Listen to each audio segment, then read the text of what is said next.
Welcome back, guys. Today we got a fun project that we're going to be working on today. Today we are going to be making something that goes by the name of Proto Putty. Now, I can't take credit for this idea. I originally got this one off of another YouTube channel called The King of Random. They've got great stuff. I recommend checking them out. But today we're going to be making this Proto Putty. On The King of Random, they use the putty to make toys. It's a great rubbery substance. Here I've got a little bouncy ball. It's a great rubbery substance, and it makes great toys. But in the video, Grant uses the Proto Putty to make a mold. So today we want to kind of elaborate off of that idea and see what kind of molding material we can make and play around with the mixtures and the makeup of it to see if we can get something fun. So let's go ahead and jump right into it. Alright guys, so for today's setup, we don't need a whole lot. The primary scope of what we're going to be using today is an all-purpose silicone, food coloring, and cornstarch. These items combined are going to give us our Proto Putty. So for this, when you get your silicone, you'll want to make sure you get a #1 silicone. It's a very basic construction grade silicone. You can find it at most hardware stores. Ace, Lowe's, Home Depot, any of those should have it. Cornstarch and food coloring, again, you can grab these from a local supermarket. It doesn't have to be anything special. We're just using basic items here. For today's project, we're going to be using a few items for our molds. So here I have just a couple pieces of wood cut out and then glued to a little piece of foam board. And we're going to try and mold over these and see how accurate of a mold we can get. I'm also going to be molding this little hunter logo that I had 3D printed for me. And we want to see how much of the detail it actually retains. It's very hard to see, but there's a lot of little ridges on this piece that I'm hoping we can capture some of that detail. And last but not least, we are going to be molding just the head of this wolf. We're going to be trying something a little bit different for this one though, to see if we can actually retain a little bit more detail and have a little bit more stretch in the mold. We've already molded the wolf's head once, and this was the mold we came up with. And so far, it's worked great. You can see in one of our other videos, the video of the wolf head that we molded. So it produces really good products and really good finished pieces. So I want to see how detailed we can get with this. So I just want to spend a few minutes talking to you guys about why I'm so excited about this project. And that is because I have made silicone molds in the past, and silicone molds are incredible and they're great for creating copies of whatever you want. However, silicone is not cheap. So getting good molding silicone like this can be rather expensive. I believe this piece was about $20 to $30 to get the silicone, mix it up, and try not to waste any of it. And so molding silicone can be rather expensive. So this is a little piece for our lathe that we wanted to see if we could replicate. And sure enough, we were able to. And it leaves an incredibly detailed mold. However, again, this stuff was not cheap to get and work with. So I wanted to see if we could utilize a much cheaper form of silicone and be able to get similar results. So that's part of why we are doing this project today. And to give you guys a little bit of a price breakdown, this stuff is going to be about half the price of regular molding silicone. So let's go ahead and jump on into the project itself, and I'll show you how to mix this stuff up, how this stuff is made, and how we can use it and mold it and manipulate it. Alright, so first thing we're going to do, guys, is we're going to go ahead and load our silicone up into our caulking gun. If you guys do not have a caulking gun or don't have access to get one, that is all right. I believe they actually make these tubes in a, or this silicone in a tube, a squeezable tube form, where you don't need the full caulking gun. Anyways, either way, what we're going to do is we're just going to unload this tube into our little paper mixing bowl, and then we'll go from there. Alright, so we got our silicone in the bowl, and a couple things I wanted to mention before we go ahead and jump in fully into this is, number one, this stuff can give off pretty hefty fumes. They're not toxic fumes, but they can be highly irritating fumes to the lungs and to your eyes. It'll give off a very strong, almost vinegary smell, and that can really make your eyes want to water and make it hard to breathe. So you'll want to do this in a highly vented area. So right now we actually have our evaporative cooler on, and that's blowing a lot of air through this room and out the windows, keeping this area well ventilated. So again, just work in a well ventilated area. You may even want to do this outside. The other thing I wanted to mention was you may want to wear some rubber gloves while doing this. I'm not going to be wearing any today.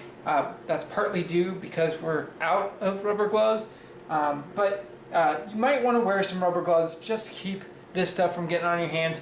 Once it does get on your hands, it is quite sticky and it's kind of hard to get off, and it doesn't clean off very well either. So again, might want to wear some rubber gloves. First thing we're going to do for this though is we're going to grab some of our food coloring. We're going to pick a color that we want. Let's see, I haven't done a good red yet, so let's go ahead and mix up a nice red.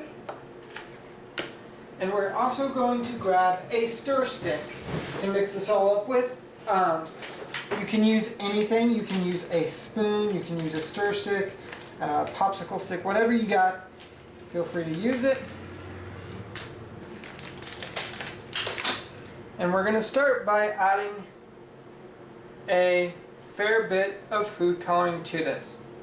Now, the reason in which this works is because the grade 1 or number 1 silicone is actually activated by moisture.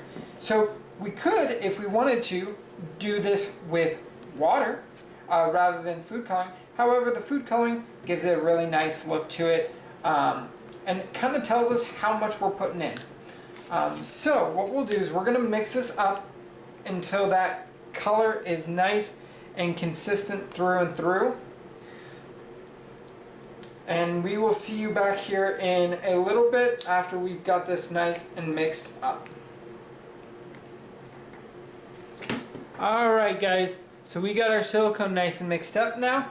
Now what we're going to do is we're going to transfer this over to our bowl that has cornstarch in it. And we're going to slowly start adding the cornstarch to this mixture. And what that's going to do is it's going to actually give us this really smooth, rubbery consistency that we can work with by hand. So I'll go ahead and transfer this over and start showing you guys what we can do with this. Alright, now we have it in our bowl with the cornstarch. I'm going to go ahead and just pop this on out here.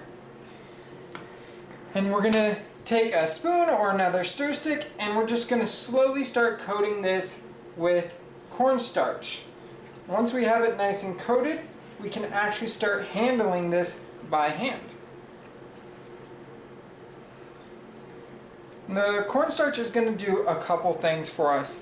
A, it's going to change the consistency of this to something we can work with quite easily, and B, it's going to keep it from sticking to our hands. It's like working with some dough and adding flour to that to reduce that stickiness. But at this point, we should be able to pick this up and slowly but surely start working it around. Now, initially, this stuff is probably going to be really, really sticky. It's going to want to try and cling to everything. So just keep adding in the cornstarch until you get a pretty good consistency. This is a messy part of this little project, so just keep that in mind. You're going to get some silicone going everywhere. Just try to keep mixing it slowly and adding more and more of that cornstarch in whenever it gets too sticky to touch. So I'm going to go ahead and knead this up. And one last little tip for you guys is don't be afraid to add too much cornstarch. First couple ones I made, I thought I was adding too much cornstarch, when the reality of it was that I wasn't adding enough. So as you mix this up, anytime it gets even remotely sticky, add more cornstarch. And we're just going to do this. We're going to keep adding the cornstarch until it no longer sticks to us. So I'm going to keep kneading this, guys, and I will see you back in a bit once we have this kneaded up. Alright guys, we are back. We've got this mixed up. It is to a pretty good consistency where we can handle it and it doesn't really stick too much. I probably could mix a little bit more cornstarch in this, but for the purposes we're going for, we don't need a ton of cornstarch in it. Something else to keep in mind, the more cornstarch we mix into this, the less flexible it becomes. So if we have a mold that we're going to have to be prying and tearing and stretching, we might want to actually leave less or put less cornstarch into it, and consequently that'll make the mold a little bit more stretchy. So what we're going to do is we're going to take this sheet, I'm going to put it over our two little molds we have here, and we're just going to start pressing in all the corners and edges to try and get a nice little shape going on here. So we're going to go ahead and just pick this sheet up, flop it on over.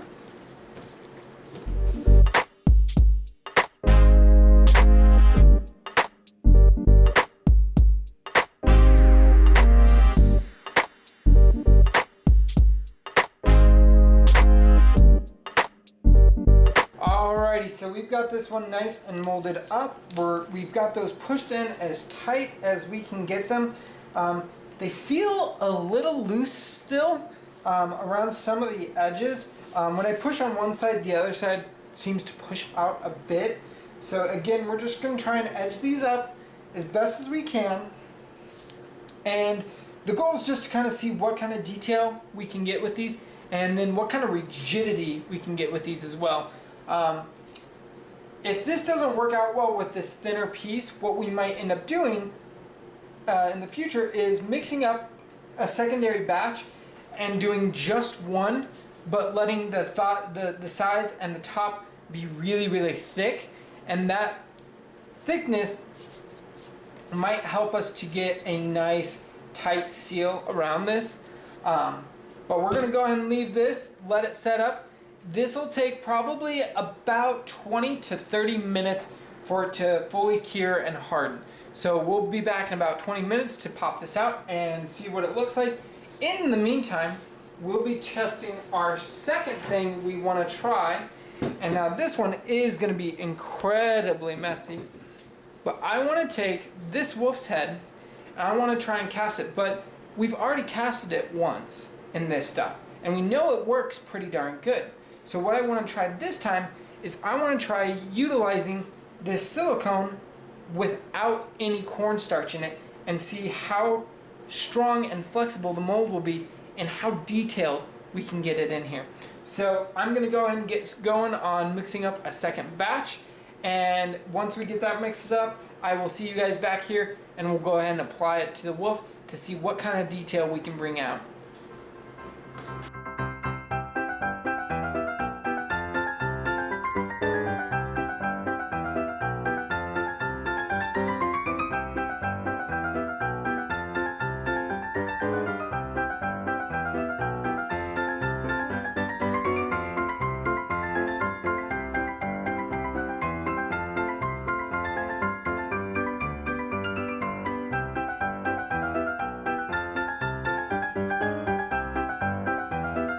Alright guys, so it's been about 30 minutes now, and everything's looking nice and solid.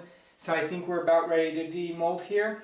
And with our little wolf's head, it's actually pretty solid. So I'm gonna I'm gonna risk it, and I'm gonna try and demold it without a second layer, because even some of the thin spots still seem pretty rigid. So let's go ahead and get into demolding here and see what we got.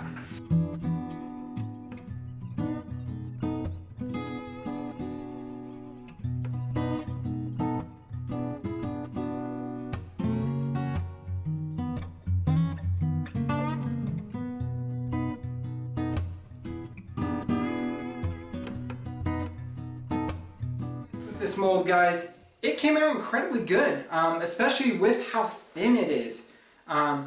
Something to note, we did miss a small spot on the back here where there is a hole, so I'll probably get a little bit of silicone again, just kind of clean that area up a little bit. And there are a few thin spots, so I definitely think going back through and recoating it a second time would have been the way to go. However, this stuff is flexible. I mean, I can turn this inside out, and man, guys, the detail that this picked up. I will try and get some pictures to throw in and show you guys, because this is just paramount. I mean, this is incredibly detailed. Way more detailed than our original mold.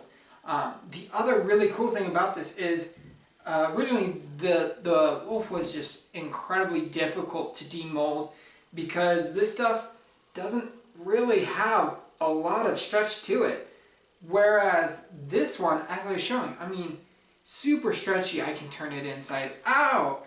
And that made it incredibly easy to demold. Whereas this guy, I had to like sneak my fingers up and get a little stick and just slowly start prying away at it. So I do think might cause some issues with deformation as we mold into it. So I'm interested to see how that turns out if we were to mold something into this. But yeah, first glance, I think this is going to be the way to go for making our molds, because it really does allow us to maintain that detail, and it's flexible, and I think this is the closest thing to that molding silicone that we bought for 30 bucks. So we'll probably play around with this in the future and try and refine this down and get it even better. Last thing to note, guys, when I was demolding the wolf here, I turned the fan off, but something about the fumes that get trapped inside this one compared to all the other molds, this one let off so much fumes, and it just made my eyes water, my nose started running. So when you're demolding these, make sure you're in a ventilated area. Don't make my mistake and get caught off guard by it. Again, just make sure you're in a well-ventilated area, and you guys should have some pretty good fun with these. So thanks for watching, guys, and as always, take care. Hey guys, thanks for watching. If you want to see more, you can click right here to see my latest video, or you can click right down here to see what YouTube thinks you should be watching next. And if you click right here, guys, that'll take you right to my channel where you can subscribe and hit the notification bell to stay up to date on all my videos. Thanks again, guys, and as always, happy projects.